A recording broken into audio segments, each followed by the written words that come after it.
दोस्तों, मैं AR आज़ाद आपके सामने आज हम चर्चा करेंगे कि मनुष्य अपना यानी व्यक्तिगत अवलोकन कैसे करता है।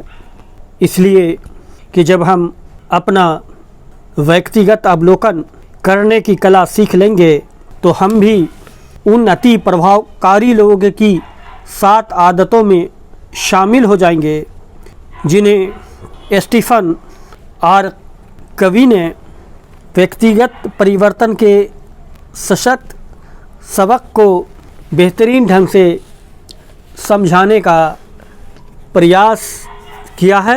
हम पढ़ते वक्त खुद से अलग हटकर जब खड़े होने की कोशिश करते हैं तो अपनी चेतना को कमरे के ऊपरी कोने में केंद्रित करके सोचें कि आप वहां खड़े होकर अपने मस्तिष्क की आँख से खुद को पढ़ते देख रहे हैं।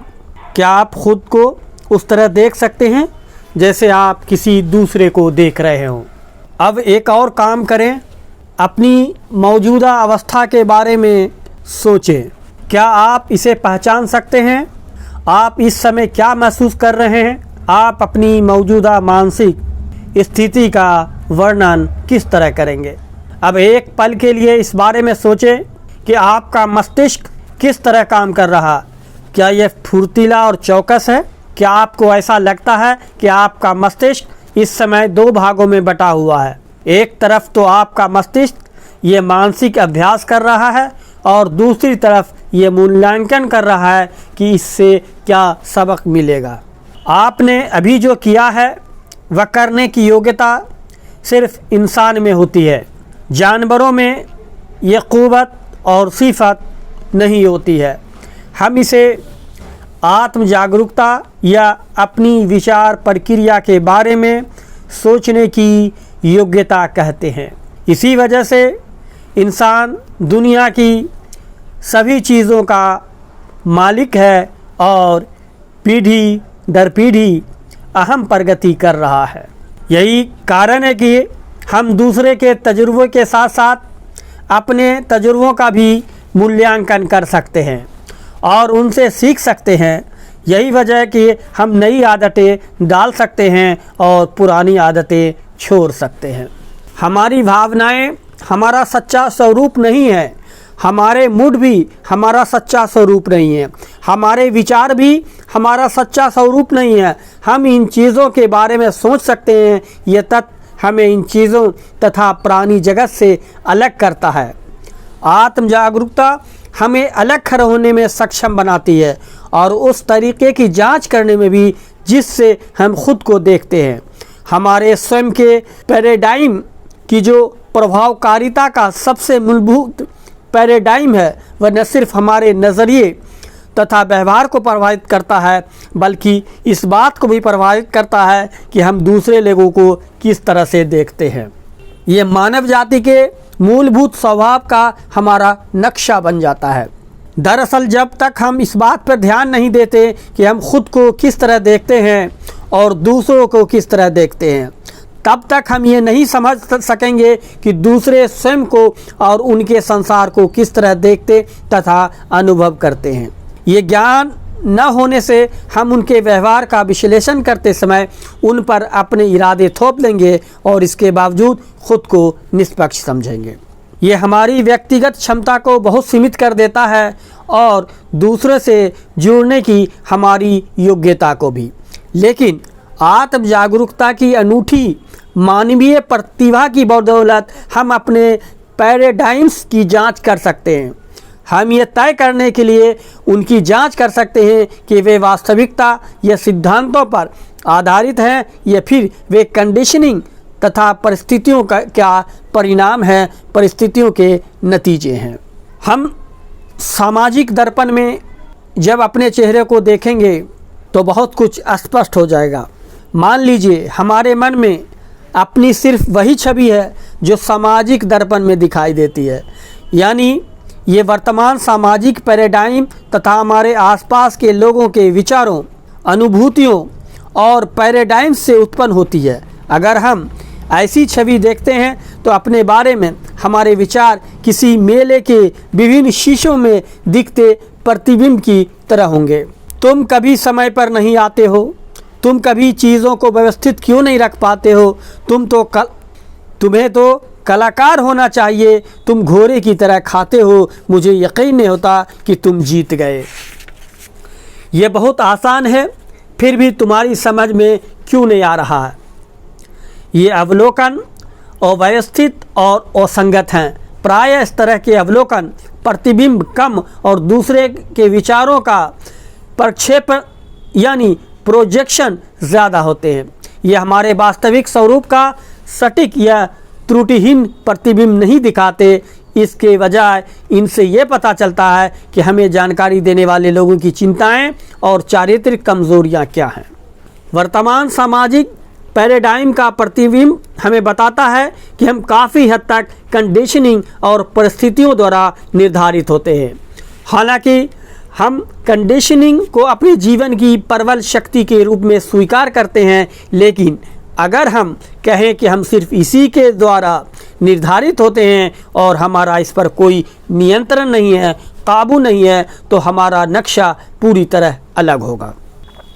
दरअसल हकीकत में 3 तरह के सामाजिक नक्शे होते हैं। नियतिवाद की 3 सबसे लोकप्रिय अवधारणाएं हैं जो अलग अलग या सामूहिक रूप से मानव स्वभाव की व्याख्या करती हैं। आनुवंशिक नियतिवाद, जिसे अंग्रेजी में जेनेटिक डिटरमिनिज्म कह सकते हैं। आनुवंशिक नियतिवाद मूलतः कहता है कि आपके बाप दादाओं के कारण आप इस तरह के हैं, इसलिए आपका स्वभाव ऐसा है। आपके परदादों का गुस्सा तेज था और ये आपके भी डीएनए में आ गया है। ये पीढ़ियों से चला आ रहा है और आपको ये विरासत में मिला है। इसके अलावा आप आयरलैंड के हैं और गुस्सा आयरलैंड के लोगों के स्वभाव में होता है। दूसरा, मानसिक नियतिवाद, साइक डिटर्मिनेशन यानी साइक डिटर्मिनिज्म। ये मानसिक नियतिवाद कहता है कि आपके माता पिता के कारण आप इस तरह के हैं। आपके पालन पोषण और बचपन के अनुभवों ने आपकी व्यक्तिगत प्रवृत्तियों और शारीरिक संरचना को आकार दिया है, इसलिए आप किसी समूह के सामने खड़े होने में डरते हैं। आपके माता पिता ने आपको इसी तरीके से पाला है। अगर आप कोई गलती कर देते हैं तो आपको बहुत ज़्यादा अपराध बोध इसलिए होता है क्योंकि आपको आपके दिल की गहराई में वह भावनात्मक प्रोग्रामिंग याद है। जब आप बहुत असुरक्षित, कोमल और निर्भर थे, आपको ये भावनात्मक दंड, अस्वीकृति तथा किसी दूसरे के साथ हुई तुलना याद है जब आपको अपेक्षा के अनुरूप अच्छा प्रदर्शन नहीं किया था। तीसरा है परिवेशीय नियतिवाद, इन्वायरमेंटल डिटर्मिनिज्म। परिवेशीय नीतिवाद कहता है कि अपने बॉस के कारण आप ऐसे हैं, या अपने जीवन साथी के कारण, या अपने उदंड किशोर पुत्र, या अपनी आर्थिक स्थिति, या फिर राष्ट्रीय नीतियों के कारण। आपके परिवेश में मौजूद कोई व्यक्ति या वस्तु आपकी स्थिति के लिए जिम्मेदार है। इनमें से हर नक्शा उद्दीपन प्रतिक्रिया सिद्धांत पर आधारित है। इस सिद्धांत के बारे में सोचते समय हम अक्सर कुत्तों के साथ प्राउलो के प्रयोगों के संदर्भ में सोचते हैं। मूलभूत विचार यह है कि हमारी कंडीशनिंग इस तरह हुई है ताकि हम किसी विशिष्ट उद्दीपन पर एक विशिष्ट तरीके से प्रतिक्रिया करें। उद्दीपन प्रतिक्रिया, ये नई नियतिवाद नक्शे क्षेत्र का कितना सटीक और प्रभावी वर्णन करते हैं। ये दर्पण मनुष्य के वास्तविक स्वभाव की कितनी स्पष्ट छवि दिखाते हैं। क्या स्वयं पूरी होने वाली भविष्यवाणियाँ हैं? क्या ये उन सिद्धांतों पर आधारित हैं जिन्हें हम अपने भीतर तर्कसंगत ठहरा सकते हैं? उद्दीपन और प्रतिक्रिया के बीच इन सवालों के जवाब में आपको विक्टर फ्रैंकल की प्रेरणादायी कहानी सुननी चाहिए। फ्रैंकल एक नियतिवादी थे वे फ्राइड की मनोवैज्ञानिक परंपरा के समर्थक थे, जिसके अनुसार आपके साथ बचपन में जो भी होता है उसी से आपका चरित्र और व्यक्तित्व बनता है। यही मूल रूप से आपके पूरे जीवन को नियंत्रित करता है। आपके जीवन की सीमाएं और दायरे पहले से ही तय हो चुके हैं और बुनियादी तौर पर आप इस बारे में ज़्यादा कुछ नहीं कर सकते। फ्रैंकल एक यहूदी मनोवैज्ञानिक थे। उन्हें जर्मनी के नाजी मृत्यु शिविरों में कैद करके रखा गया, जहां उन्हें अमानवीय यातना का शिकार होना पड़ा। उन्हें दी गई यातनाएं मानवीय गरिमा के इतने प्रतिकूल और विवश थीं कि हम उनकी बात करते समय भी कांप उठते हैं। उनके माता पिता, भाई और पत्नी शिविरों में मर गए या उन्हें गैस की भट्टी में झोंक दिया गया था। उनकी बहन को छोड़कर उनका पूरा परिवार ख़त्म हो गया। खुद फ्रैंकल ने भी बहुत यातनाएं झेली तथा अनगिनत अपमान सहे। उन्हें यह तक मालूम नहीं था कि उनके साथ अगले पल क्या होने वाला है। क्या उन्हें गैस की भट्टी में झोंककर मार दिया जाएगा या फिर वे उन बचे हुए लोगों में होंगे जो दुर्भाग्यशाली मृतकों की लाशें हटाएंगे या बेलचों से उनकी राख समेटेंगे। एक दिन एक छोटे से कमरे में वे अकेले निर्वस्त्र बैठे थे। इस दारुण स्थिति में वे उस बारे में जागरूक हुए जिसे उन्होंने बाद में अंतिम मानवीय स्वतंत्रता कहा। वह स्वतंत्रता जिसे उनके नाजी आत्ताई उनसे नहीं छीन सकते थे। वो लोग फ्रैंकल के पूरे परिवेश को नियंत्रित कर सकते थे। वे उनके शरीर के साथ मनमानी कर सकते थे, परंतु विक्टर फ्रैंकल आत्म जागरूक इंसान थे जो अपनी स्थिति को किसी अवलोकनकर्ता की तरह देख सकते थे। उनकी मूलभूत पहचान सलामत थी। वे अपने मन में ये फैसला कर सकते थे कि यह सब उन्हें किस तरह प्रभावित करेगा। उनके साथ जो हो रहा था यानी उद्दीपन और इस तरह पर उनकी प्रतिक्रिया के बीच उनके पास प्रतिक्रिया चुनने की स्वतंत्रता, यह शक्ति थी। अपने दुखद अनुभवों के बीच फ्रैंकल ने कल्पना का प्रयोग करके खुद को भिन्न परिस्थितियों में देखा। उन्होंने कल्पना की कि मृत्यु शिविरों से मुक्त होने के बाद वे अपने विद्यार्थियों के सामने व्याख्यान दे रहे हैं। वे अपने मस्तिष्क की आंखों से खुद को क्लासरूम में देख रहे थे और उस काल्पनिक व्याख्या में वे अपने विद्यार्थियों को वही सबक सिखा रहे थे जो वे उस समय घोर यातना के दौरान सीख रहे थे। इस तरह खुद पर मानसिक, भावनात्मक और नैतिक अनुशासन रखने के बाद, जिसमें ख़ास तौर पर स्मृति तथा कल्पना का प्रयोग शामिल था, वे अपनी स्वतंत्रता के छोटे से बीज को पोषण देने लगे। वे इसका निरंतर अभ्यास करने लगे, जिसके नतीजे में ये धीरे धीरे बढ़ने लगी। एक वक्त ऐसा आया जब उनके पास नाजी आत्ताइयों से अधिक स्वतंत्रता हो गई। नाजियों के पास शारीरिक आज़ादी थी और परिवेश से चुनने के लिए अधिक विकल्प थे, परंतु फ्रैंकल के पास अधिक मानसिक स्वतंत्रता थी, यानी उनके पास अपने विकल्प चुनने की अधिक आंतरिक शक्ति थी। वे अपने आसपास के लोगों के लिए प्रेरणा बन गए, जिसमें कुछ नाजी सैनिक भी शामिल थे। उन्होंने दुख को सार्थक ढंग से झेलने और जेल के जीवन में भी गरिमा बनाए रखने में दूसरों की मदद की।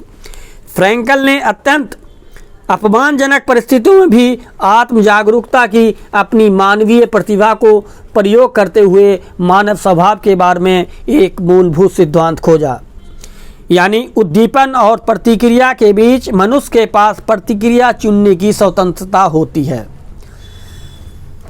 प्रतिक्रिया चुनने की स्वतंत्रता वे प्रतिभाएं शामिल हैं जो हमें अनूठे रूप से मानवीय बनाती हैं। आत्म जागरूकता के अलावा हमारे पास कल्पना है। हमारा मस्तिष्क अपनी वर्तमान वास्तविकता से परे जाकर कल्पना लोक में विचरण करने में सक्षम है। हमारे पास विवेक है, हम में सही और गलत का बोध होता है, हम में हमारे व्यवहार को नियंत्रित करने वाले सिद्धांतों की गहरी आंतरिक जागरूकता होती है। हमारा विवेक हमें बताता है कि हमारे विचार और कार्य किस हद तक इन सिद्धांतों के अनुरूप हैं, और हमारे पास आत्मनिर्भर इच्छा है। हम में बाकी सभी प्रभावों से मुक्त होकर अपनी आत्म जागरूकता के आधार पर कार्य करने की काबिलियत होती है। सबसे अक्लमंद जानवरों के पास भी इनमें से कोई प्रतिभा नहीं होती है। कंप्यूटर की शब्दावली का प्रयोग करते हुए कहा जाए तो उनकी प्रोग्रामिंग सहज प्रवृत्तियों और या प्रशिक्षण द्वारा होती है। जानवरों को जिम्मेदार होने का प्रशिक्षण तो दिया जा सकता है, परंतु वे प्रशिक्षण की जिम्मेदारी नहीं ले सकते। दूसरे शब्दों में वे स्वयं को प्रशिक्षित नहीं कर सकते। वे अपनी प्रोग्रामिंग नहीं बदल सकते, वे इस बारे में जागरूक भी नहीं होते हैं। लेकिन अपनी अनूठी मानवीय प्रतिभाओं की बदौलत हम अपने लिए ऐसे नए प्रोग्रामिंग लिख सकते हैं जो हमारी सहज प्रवृत्तियों और प्रशिक्षण से पूरी तरह अलग हो। यही वजह है कि जानवरों की क्षमता तुलनात्मक रूप से सीमित होती है, जबकि इंसानों की असीमित होती है। परंतु अगर हम जानवरों की तरह रहें, यानी अपनी सहज प्रवृत्तियों, परिस्थितियों और कंडीशनिंग के अनुरूप ही कार्य करें, और अगर हम अपनी सामूहिक स्मृति से ही संचालित हो, तो हम भी उन्हीं की तरह सीमित हो जाएंगे।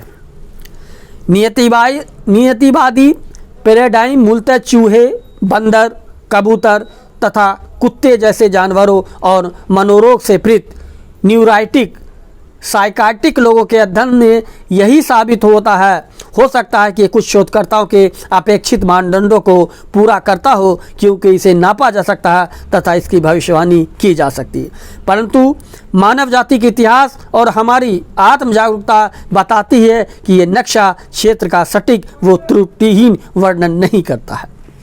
हमारी अनूठी मानवीय प्रतिभाएं हमें प्राणी जगत से ऊपर उठाती है। हम इन प्रतिभाओं का जितना अभ्यास करेंगे और उन्हें जितना विकसित करेंगे, हमें अपनी अनूठी मानवीय क्षमता का दोहन करने की उतनी ही अधिक शक्ति मिलेगी। उद्दीपन तथा प्रतिक्रिया के बीच में हमारी महानतम शक्ति है प्रतिक्रिया चुनने की स्वतंत्रता। प्रोएक्टिविटी की परिभाषा। मानव स्वभाव के मूलभूत सिद्धांत की अपनी खोज के दौरान फ्रैंकल ने खुद का एक सटीक नक्शा बनाया। इस नक्शे के सहारे उन्होंने प्रोएक्टिविटी की उस आदत को विकसित करना शुरू किया जो किसी भी तरह के परिवेश में अति प्रभावकारी व्यक्ति की सबसे पहली और मूलभूत आदत है। Proactive model. हालांकि प्रोएक्टिविटी अब मैनेजमेंट की पुस्तकों में आम शब्द बन गया है, लेकिन इसके बावजूद ये आपको ज़्यादातर शब्दकोशों में नहीं मिलेगा। इसका मतलब सिर्फ पहल करने से अधिक है। इसका मतलब यह है कि इंसानों के रूप में हम अपनी ज़िंदगी के लिए खुद जिम्मेदार हैं। हमारा व्यवहार हमारी परिस्थितियों का नहीं, बल्कि हमारे फैसलों का परिणाम है। हम भावनाओं को जीवन मूल्यों के अधीन रख सकते हैं। अपना मनचाहा नतीजा हासिल करने के लिए हमारे पास पहल करने की भी क़ुव्वत है और जिम्मेदारी भी। रेस्पॉन्सिबिलिटी, जिसे हिंदी में हम जिम्मेदारी कहते हैं, जब इस शब्द को आप देखेंगे तो रेस्पॉन्स एबिलिटी यानी अपनी प्रतिक्रिया चुनने की योग्यता। अति प्रोएक्टिव व्यक्ति इस जिम्मेदारी को पहचानते हैं। वो अपने व्यवहार के लिए परिस्थितियों, स्थितियों, कंडीशनिंग को दोष नहीं देते। उनकी भावनाओं पर आधारित परिस्थितियों का परिणाम होने के बजाय उनका व्यवहार उनके अपने सचेतन चुनाव का परिणाम है, जो जीवन मूल्यों पर आधारित होता है। चूँकि हम स्वभाव से प्रोएक्टिव हैं, इसलिए अगर हमारा जीवन कंडीशनिंग तथा परिस्थिति जनक द्वारा संचालित है, तो ऐसा इसलिए क्योंकि हमने सचेतन निर्णय के जरिए चुनाव करके या और निर्णय की वजह से इन चीज़ों को हमें नियंत्रण करने की शक्ति दे दी है। इस तरह का चुनाव करते समय हम रिएक्टिव हो जाते हैं। रिएक्टिव व्यक्ति अक्सर अपने भौतिक परिवेश से प्रभावित होते हैं। अगर मौसम अच्छा है तो वह अच्छा महसूस करते हैं, अगर मौसम अच्छा नहीं है तो इससे उनके नज़रिए और कार्यशक्ति पर विपरीत प्रभाव पड़ता है। प्रोएक्टिव व्यक्ति अपना मौसम अपने साथ लेकर चलते हैं, चाहे बारिश हो या धूप, इससे उन्हें कोई फर्क नहीं पड़ता। वे जीवन मूल्यों से संचालित होते हैं, और अगर गुणवत्तापूर्ण कार्य करना उनका जीवन मूल्य है तो वे इस बात से प्रभावित नहीं होते कि मौसम इसके अनुकूल है या नहीं। रिएक्टिव व्यक्ति अपने सामाजिक परिवेश यानी सामाजिक मौसम से भी प्रभावित होते हैं। जब लोग उनके साथ अच्छा व्यवहार करते हैं तो वे अच्छा महसूस करते हैं। जब लोग अच्छा व्यवहार नहीं करते तो वे सुरक्षात्मक मुद्रा में आ जाते हैं। रिएक्टिव व्यक्ति दूसरे के व्यवहार की नींव पर अपना भावनात्मक जीवन बनाते हैं और दूसरे लोगों की कमजोरियों को खुद को नियंत्रण करने की अनुमति दे देते हैं। भावावेग को जीवन मूल्यों के अधीन रखने की योग्यता प्रोएक्टिव व्यक्ति का सार है। रिएक्टिव व्यक्ति अपनी भावनाओं, परिस्थितियों, स्थितियों और परिवेश से संचालित होते हैं। प्रोएक्टिव व्यक्ति अपने जीवन मूल्यों द्वारा संचालित होते हैं, जिन्हें उन्होंने सावधानीपूर्वक विचार करके चुना है और अपने जीवन में अपनाया है। प्रोएक्टिव व्यक्ति की बाहरी उद्दीपनों से प्रभावित होते हैं, चाहे वो शारीरिक, सामाजिक या मनोवैज्ञानिक हो, परंतु उद्दीपन के प्रति उनकी चेतन या अचेतन प्रतिक्रिया जीवन मूल्य पर आधारित चुनाव या प्रतिक्रिया होती है। जैसा एलिनोर रूजवेल्ट ने कहा है, आपकी सहमति के बिना कोई आपको दुखी नहीं कर सकता। गांधी जी के शब्दों में, अगर हम अपना आत्मसम्मान न छोड़े तो कोई इसे हमसे छीन नहीं सकता। हमारे साथ जो होता है उसमें हम उतने दुखी नहीं होते जितने कि उस पर हमारी सहमति और हमारी इच्छा से दी गई अनुमति की वजह से होते हैं। मैं मानता हूँ कि भावनात्मक रूप से इसे स्वीकार करना बहुत कठिन है, खासकर तब जब हम वर्षों से अपने दुखों के लिए परिस्थिति या किसी दूसरे के व्यवहार को दोष देते आ रहे हों। लेकिन जब कोई व्यक्ति गहराई और ईमानदारी से ये नहीं कहता, मैं आज जो कुछ हूँ उन चुनावों के कारण हूँ जो मैंने कल किए थे, तब तक ये वही नहीं कह सकता मैं बदलने का चुनाव करता हूँ। एक बार जब सैक्रामेंटो में प्रोएक्टिविटी के विषय पर भाषण में एक महिला श्रोता खड़ा हुई और रोमांचित होकर बोलने लगी। वहाँ बहुत से श्रोता बैठा थे और जब बहुत सी आंखें उसे घूरने लगी तो उसे अचानक इस बात का एहसास हुआ कि वह क्या कर रही थी, इसलिए वह शर्मिंदा होते हुए बैठ गई। बहरहाल वह खुद पर काबू नहीं रख पा रही थी, इसलिए वह अपने आसपास बैठे लोगों से बातें करने लगी। वह बहुत खुश नज़र आ रही थी। क्या हुआ था वह जानने के लिए इतना अधीर हो गया कि मुझसे ब्रेक का इंतज़ार नहीं हो रहा था। आखिरकार जैसे ही ब्रेक हुआ, मैं तुरंत उसके पास गया और उससे पूछा कि क्या वह मुझे अपना अनुभव सुनाना चाहती है। उसने आवेश में कहा, आप कल्पना नहीं कर सकते कि मेरे साथ क्या हुआ। मैं दुनिया के सबसे बड़े आलोचक और एहसान फरामोश आदमी की नर्स हूँ। उसके लिए मैं चाहे जितना ही अच्छा करूं, वह कभी संतुष्ट ही नहीं होता। वह कभी मेरी प्रशंसा नहीं करता और मेरी जीतोड़ कोशिशों की अनदेखा कर देता है। वह हमेशा मुझ पर चिल्लाता रहता और मेरे हर काम में गलतियां निकालता रहता। इस आदमी ने मेरे जीवन को नर्क बना दिया है और मैं अक्सर अपनी कुंठा का गुबार अपने परिवार पर निकालती हूँ। दूसरी नर्सें भी मेरी तरह महसूस करती है। हम सब उसकी मौत की दुआ मांगते हैं। और मैं आपका दुस्साहस देखिए कि आप वहाँ पर खड़े होकर ये सुझाव दे रहे थे कि कोई भी बात ये व्यक्ति मेरी सहमति के बगैर मुझे दुखी नहीं कर सकता, और मैंने खुद अपने भावनात्मक जीवन को दुखी बनाने का चुनाव किया। देखिए, मैं किसी भी तरह इस बात से सहमत नहीं हो सकती थी, परंतु मैं इसके बारे में सोचती रही। मैंने सचमुच अपने दिल में झांक कर देखा और पूछा, क्या मेरे पास अपनी प्रतिक्रिया चुनने की शक्ति है?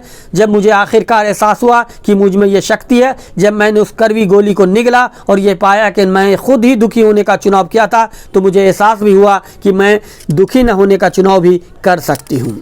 उसी पल मैं खड़ी हो गई। मुझे मालूम हुआ जैसे मैं सेंट क्विंटिन जेल से बाहर निकल रही हूँ। मैं चीख कर पूरी दुनिया को बताना चाहती थी, मैं अब स्वतंत्र हूँ, मैं जेल से बाहर रह रहा हूँ। अब मैं खुद को किसी दूसरे व्यक्ति के व्यवहार द्वारा नियंत्रित नहीं होने दूँगी। हमारे साथ जो होता है वह हमें उतना दुख नहीं पहुँचाता जितना कि उस पर हमारी प्रतिक्रिया।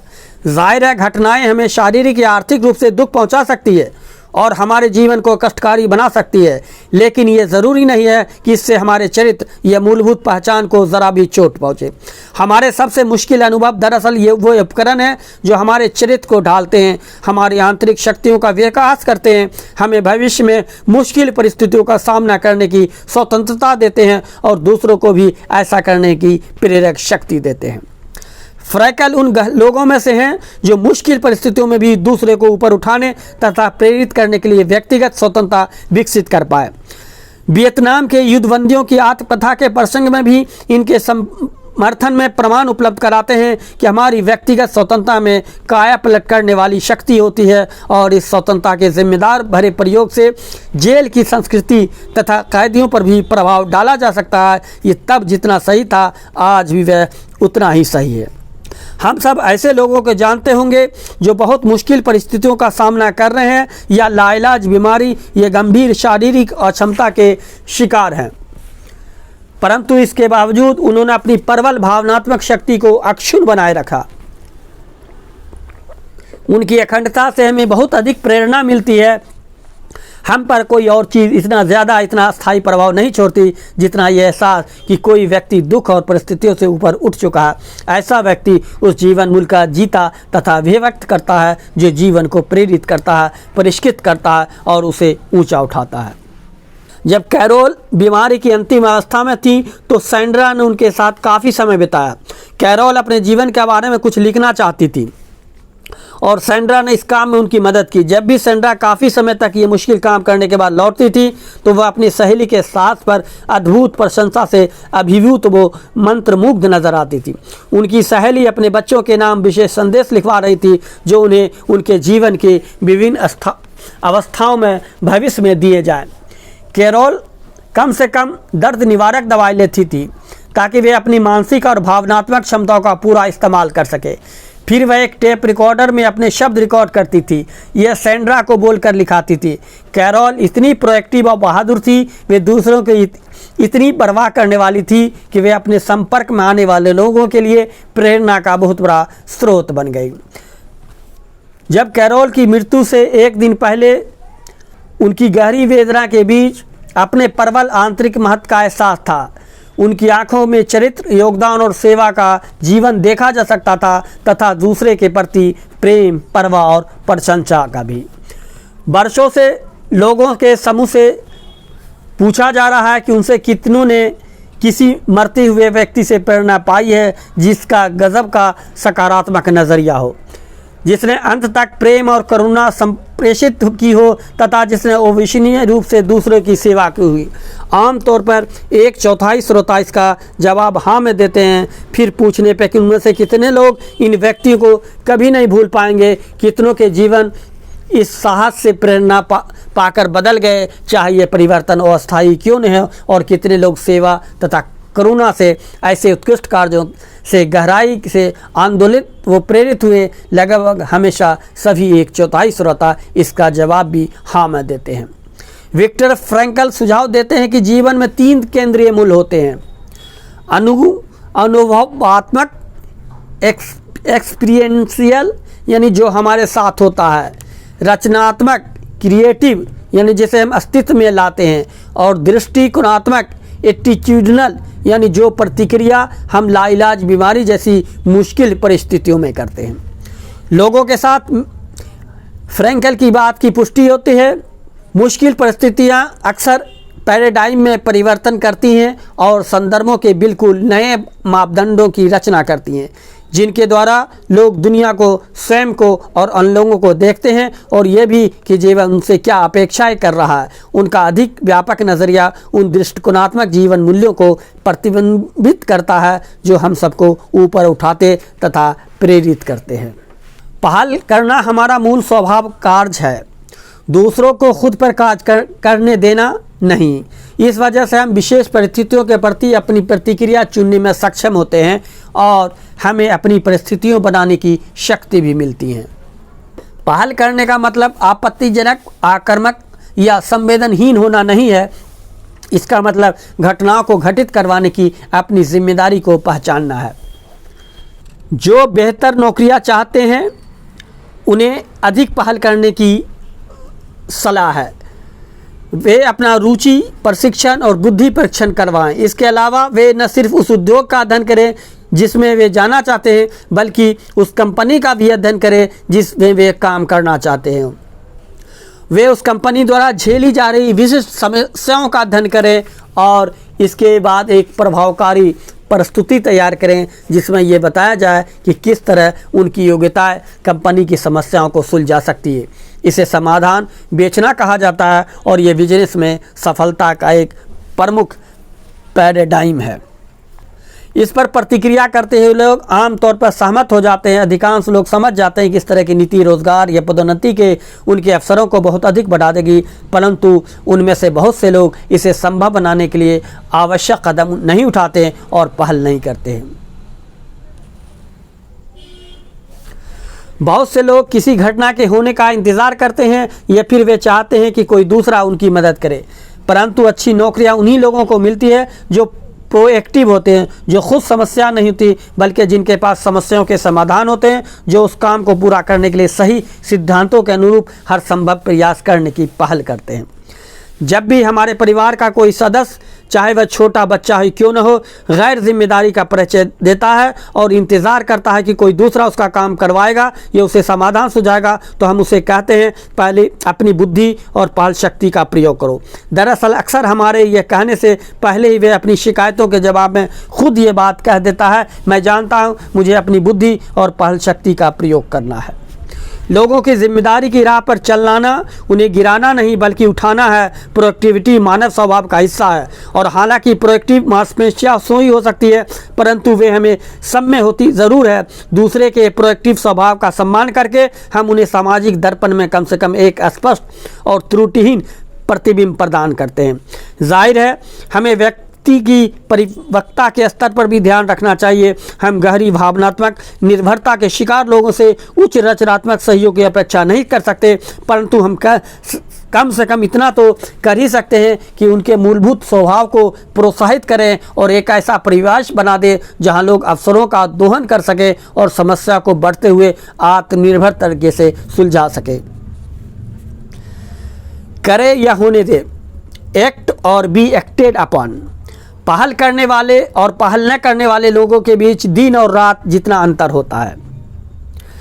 पहल करने वाले और पहल न करने वाले लोगों के बीच दिन और रात जितना अंतर होता है। प्रभावकारिता में सिर्फ 25 से 50% अंतर की बात नहीं कर रहा हूँ, मैं तो 5000% से भी अधिक अंतर की बात कर रहा हूँ, खासकर तब जब वे बुद्धिमान, जागरूक और दूसरे के प्रति संवेदनशील हो।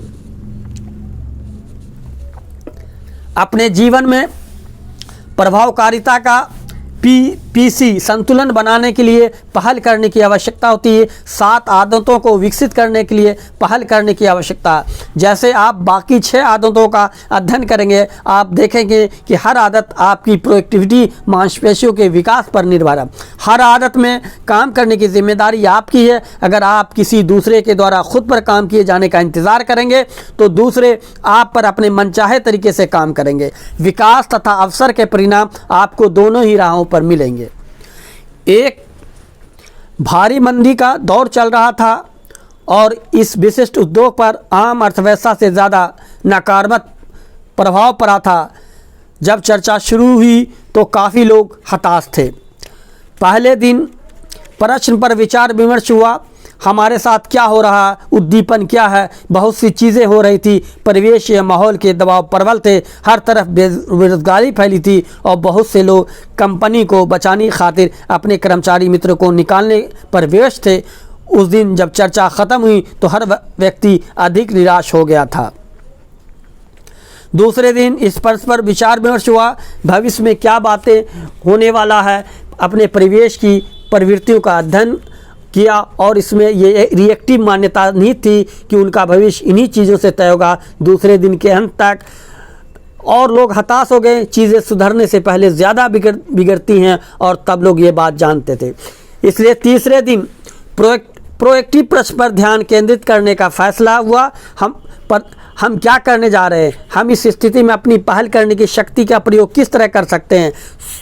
सुबह लागत के प्रबंधन और उसे कम करने के बारे में बात हुई तो दोपहर के बाद बाजार में हिस्सेदारी बढ़ाने पर जिक्र हुआ और इन दोनों विषयों पर गहन विचार मंथन हुआ। इसके बाद कई व्यवहारिक और किए जा सकने वाले कामों पर ध्यान केंद्रित किया गया। जब ये बैठक खत्म हुई तो सब लोगों में रोमांच, आशा और प्रोएक्टिव जागरूकता की एक नई भावना साफ झलक रही थी।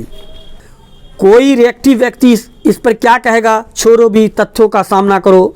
सकारात्मक सोच और ख़ुद को प्रोत्साहित करने वाली ये नीति ज़्यादा समय तक नहीं चल सकती। देर सवेर आपको वास्तविकता का सामना करना ही पड़ेगा। लेकिन सकारात्मक चिंतन और प्रोएक्टिविटी में यही अंतर है। वास्तविकता का सामना किया गया था उस मीटिंग में, वर्तमान परिस्थिति और भावी अनुमानों की वास्तविकता का सामना किया गया था, लेकिन इस वास्तविकता का भी सामना किया गया था कि हमारे पास इन परिस्थितियों और अनुमानों के बारे में सकारात्मक प्रतिक्रिया चुनने की शक्ति है। वास्तविकता का सामना तो हम उस स्थिति में नहीं करते अगर हम इस विचार को स्वीकार कर लेते हैं कि परिवेश हो रही घटना ही हमारे भविष्य को तय करेंगी। अपनी भाषा सुनना, चूँकि हमारे नज़रिए और व्यवहार हमारे पैराडाइम्स से उत्पन्न होते हैं, इसलिए अगर हम उनकी जांच करने के लिए अपनी आत्म जागरूकता का प्रयोग करते हैं तो हमें अक्सर उनमें अपने भौतिक भीतर के नक्शे की प्रवृत्ति दिखाई देती है। उदाहरण के लिए हमारी भाषा इस बात का वास्तविक सूचक होती है कि हम किस हद तक खुद को प्रोएक्टिव मानते हैं। रिएक्टिव व्यक्ति की भाषा उन्हें उत्तरदायी या जिम्मेदारी से मुक्त करती है।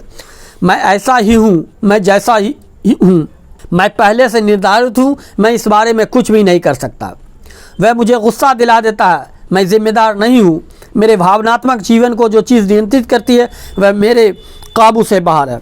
मैं ये नहीं कर सकता, मेरे पास समय नहीं है, मेरे बाहर की कोई चीज़ सीमित समय मुझे नियंत्रित कर रही है। काश मेरी पत्नी अधिक धैर्यवान होती, किसी दूसरे का व्यवहार मेरी प्रभावकारिता को सीमित कर रहा।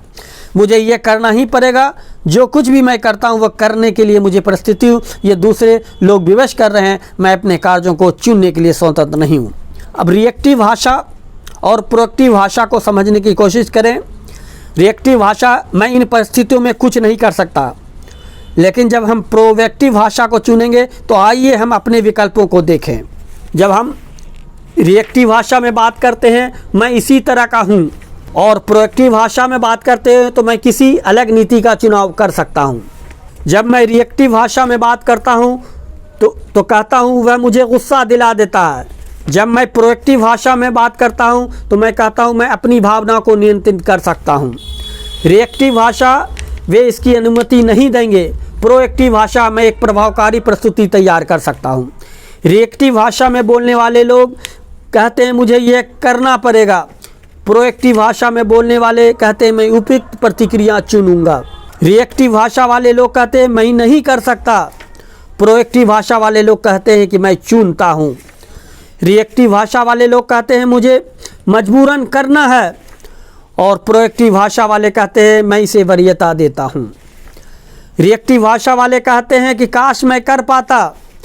प्रोएक्टिव भाषा वाले कहते हैं मैं करूँगा।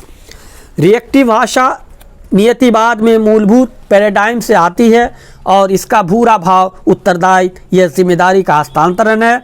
मैं जिम्मेदार नहीं हूँ, मैं अपनी प्रतिक्रिया नहीं चुन सकता। एक बार एक विद्यार्थी ने पूछा क्या आज आप मुझे क्लास से जाने देंगे, मुझे टेनिस मैच खेलने जाना पड़ेगा। टीचर ने पूछा तुम्हें खेलने जाना पड़ेगा या तुम जाने का चुनाव करते हो। उसने आश्चर्य से कहा मुझे सचमुच जाना पड़ेगा। अगर तुम नहीं जाओगे तो क्या होगा, मुझे टीम से बाहर निकाल दिया जाएगा। ये परिणाम तुम्हें कैसा लगेगा, मुझे अच्छा नहीं लगेगा।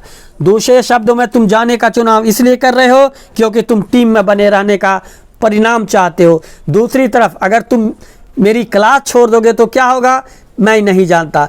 अच्छी तरह सोचो, क्लास में न आने का स्वाभाविक परिणाम क्या हो सकता है। आप मुझे क्लास से बाहर तो नहीं निकाल देंगे ना, वह एक सामाजिक परिणाम होगा, वह कृत्रिम परिणाम होगा। अगर तुम टेनिस टीम में नहीं जाओगे तो तुम नहीं खेल पाओगे, यह बिल्कुल स्वाभाविक परिणाम है। लेकिन अगर तुम क्लास में नहीं रहोगे तो उसका स्वाभाविक परिणाम क्या होगा, मुझे लगता है कि मैं सीख नहीं पाऊंगा। बिल्कुल ठीक कहा। इसलिए अब तुम्हें दोनों परिणामों की तुलना करने के बाद अपना विकल्प चुनना है। वैसे मैं जानता हूँ कि अगर मैं तुम्हारी जगह होता तो मैं टेनिस मैच खेलने का विकल्प चुनता, परंतु ये कभी मत कहो कि तुम्हें कोई काम करना पड़ेगा। उसने सहमते हुए जवाब दिया मैं टेनिस मैच खेलने जाने का चुनाव करता हूं, और मेरी क्लास छोड़ने का मैंने बनावटी हैरानी से कहा। रिएक्टिव भाषा के साथ एक गंभीर समस्या है कि वे स्वयं पूरी होने वाली भविष्यवाणी बन जाती हैं। लोगों का ये पैराडाइम और भी दृढ़ हो जाता है कि वे पहले से ही निर्धारित है, तथा वे इस विश्वास के समर्थन के लिए प्रमाण जुटाते हैं। वे खुद को परिस्थितियों का शिकार मानने लगते हैं। वे ये मानने लगते हैं कि परिस्थितियों पर उनका कोई नियंत्रण नहीं है। उन्हें ये लगता है कि अपने जीवन या अपनी तकदीर पर उनका कोई नियंत्रण नहीं है। वे अपनी स्थिति के लिए बाहरी शक्तियों को दोष देते हैं, दूसरे लोगों, परिस्थितियों, यहाँ तक कि ग्रह नक्षत्रों को भी। एक सेमिनार में प्रोडक्टिविटी की अवधारणा पे चर्चा चल रही थी। तभी एक आदमी आगे आया और बोला स्टीफन आप जो कह रहे हैं वह मुझे पसंद आया, परंतु हर स्थिति भिन्न होती है। मेरे वैवाहिक जीवन को ही देखें, मैं सचमुच चिंतित हूँ। मेरी पत्नी और मुझ में अब एक दूसरे के लिए वे भावनाएं नहीं बची जो हम में पहले कभी हुआ करती थी। मुझे लगता है कि अब मैं उससे प्रेम नहीं करता हूँ और वह भी मुझसे प्रेम नहीं करती है। मैं क्या कर सकता हूँ। मैंने पूछा अब भावना बिल्कुल भी नहीं बची है। वह बोला आपने ठीक कहा, और हमारे 3 बच्चे हैं जिनके बारे में हम सचमुच चिंतित हैं। आपका क्या सुझाव है। जवाब मिला अपनी पत्नी से प्रेम करो। मैंने आपको बताया ना, अब वह भावना ही नहीं रही, उससे प्रेम करो। आप समझ नहीं रही हो, प्रेम की भावना अब बची नहीं, फिर भी उससे प्रेम करो। अगर भावना नहीं है तो वह उससे प्रेम करने का एक अच्छा कारण है, परंतु जब आप में प्रेम की भावना ही नहीं है तो फिर आप प्रेम कैसे कर सकते हैं। मित्र, प्रेम एक क्रिया है, प्रेम की भावना उस क्रिया का फल है। इसलिए उससे प्रेम करो, उसकी सेवा करो, त्याग करो, उसकी बात ध्यान से सुनो, खुद को उसकी जगह रख कर देखो, उसकी सराहना करो, उसका समर्थन करो। क्या आप ये सब करने के इच्छुक हैं। समस्त प्रगतिशील समाजों के महान साहित्य में प्रेम एक क्रिया है। रिएक्टिव व्यक्ति इसे एक भावना बना देते हैं, वे भावनाओं से संचालित होते हैं। हॉलीवुड की फिल्मों ने आमतौर पर हमारे मन में इस विश्वास की स्क्रिप्ट लिख दी कि हम इसके लिए जिम्मेदार नहीं हैं, क्योंकि हम अपनी भावनाओं के अनुरूप कार्य करते हैं। लेकिन हॉलीवुड की फिल्मों की रीस्क्रिप्टिंग वास्तविकता का वर्णन नहीं करती। अगर हमारी भावनाएं हमारे कार्य को नियंत्रित करती है तो सिर्फ इसलिए क्योंकि हमने उन्हें ऐसा करने की शक्ति दी है और अपनी जिम्मेदारी का त्याग कर दिया है। प्रोएक्टिव व्यक्ति प्रेम को एक क्रिया बनाते हैं। प्रेम एक ऐसी चीज़ है जिसे आप करते हैं, इसमें आप त्याग करते हैं, खुद को उसी की भावना से देखते हैं जिस तरह एक माँ अपने नवजात शिशु को जन्म देती थी। अगर आप प्रेम का अध्ययन करना चाहते हैं तो उन लोगों का अध्ययन करें जो दूसरे के लिए त्याग करते हैं। ये त्याग वे उन लोगों के लिए भी करते हैं जो उन्हें ठेस पहुंचाते हैं या बदले में प्रेम नहीं देते। अगर आप अभिभावक हैं तो उस प्रेम पर गौर करें जो आपके मन में अपने बच्चों के लिए, जिनके लिए आपका त्याग किए हैं। प्रेम वह जीवन मूल्य है जो प्रेम पूर्ण कार्यों के द्वारा वास्तविकता का रूप लेता है। प्रोएक्टिव व्यक्ति भावनाओं को जीवन मूल्यों से नीचे रखते हैं। प्रेम की भावना को भी दोबारा जीवित किया जा सकता है। तो दोस्तों, हम आज अति प्रभावकारी लोगों की 7 आदतों पर चर्चा कर रहे थे, जिसमें ये भी चर्चा कर रहे थे कि रिएक्टिव भाषा और प्रोएक्टिव भाषा, रिएक्टिव मनुष्य और प्रोएक्टिव मनुष्य कैसा होता है, और इस पर हम फिर आगे चर्चा करेंगे। और उस चर्चा में चिंता के वृत्त पर चर्चा करेंगे कि चिंता क्या है और चिंता कैसे दूर भागती है और चिंता का क्या निराकरण है। तो दोस्तों, ये वीडियो आपको कैसा लगा ज़रूर लिखेंगे कमेंट्स बॉक्स में, और इस वीडियो को पूरा सुनेंगे।